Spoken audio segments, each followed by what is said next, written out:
Warga desa adat Taro, Kelot, di Desa Taro, Kecamatan Tegalalang berkumpul di depan pura pada Jumat 4 Maret 2022. Mereka kemudian mendatangi rumah Iketut warga. Saat itu mereka juga membawa sisa karya atau sisa upacara adat atau keagamaan yang dilakukan Desa adat Taro, Kelot di halaman depan atau jerawan rumah warga. Kebetulan kami perlu tempat simpan sisa karya. Kami langsung pergunakan meletakkan sisa upacara, ungkap Bendesa adat Taro, Kelot, Iketut Subawa.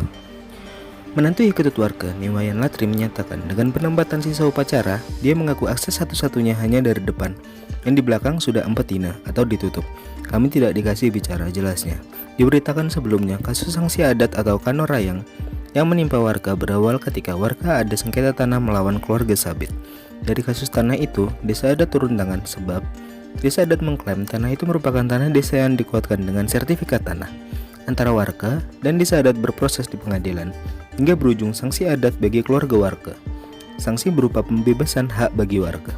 Selanjutnya, pihak warga mengadu ke Polda Bali hingga Kementerian Hukum dan Hak Asasi Manusia Kemenkumham Bali. Bahkan Kemenkumham Bali sempat turun ke kantor Desa Taro mengorek keterangan mengenai permasalahan tersebut. Pemasangan spanduk berisi lampiran sertifikat. Kemudian ada tulisan, tanah ini milik Desa adat Taro, Kelot dengan sertifikat hak milik nomor 03213 atas nama Desa Pakraman Taro, Kelot. Bendesa adat Taro, Kelot, Iketut Subawa menegaskan sudah melakukan sejumlah tahapan dalam menindaklanjuti permasalahan tersebut sejak lama. Untuk eksekusi sesuai awik-awik, pihaknya tidak semena-mena. Kata Bendesa, akses jalan keluar masuk rumah tetap ada, pengusiran tidak ada, tapi jika tidak mengindahkan kami, akan lakukan paroman atau rapat lagi. Sejauh ini belum diusir, tegasnya. Bendesa Subawa menambahkan, di Desa Taro, Kelot ada sejarah yang awalnya dihuni oleh 50 kakak sebelum Indonesia merdeka. Semuanya menempati karangan ayahan desa atau AYDS. Bahkan setiap pekarangan sudah ada nama yang tertera di Balai Agung. Tapi yang 50 itu sudah sekarang berkembang jadi Banjar, tapi tetap menempati tempat di Balai Agung. Tapi kalau ada anaknya sampai 8 atau ada satu, tetap di tempat yang itu, jelasnya. Kemudian masalah muncul ketika Ketut warga mengklaim tanah Isabit dan kawan-kawan. Padahal, desa adat memiliki sertifikat di atas tanah sabit yang merupakan AYDS. Sekarang ini salah satu PKD atau pekarangan desa yang ditempati Sabit dan kawan-kawan diklaim oleh Ketut warga. Itu sebabnya desa adat harus mempertahankan karena kesalahan beliau mengklaim, ungkapnya. Lanjut Bendesa, warga-warga dinilai pernah mengambil buah-buahan hasil bumi dan merampas hasil bumi di tanah milik desa adat. Beliau atau warga menggugat lewat pengadilan lawan orang miskin, Sabit. Gunakan saksi iparnya sendiri yang mengaku tidak ada hubungan keluarga. Setahu kami, saya 52 tahun. Saya lihat Sabit sudah di sini. Warga tetua juga bilang Sabit sudah di sini sejak dulu. Saksi sudah mengakui kesalahan, terangnya.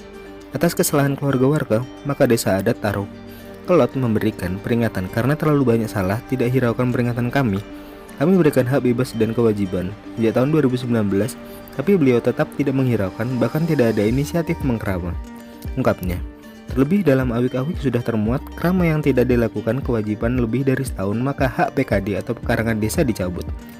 Usai penempatan sisa upacara, Latri mengaku suaminya Wayan Gede Kartika atau anak dari Iketut warga melapor ke kepolisian. Bapak ke kantor polisi, ungkapnya.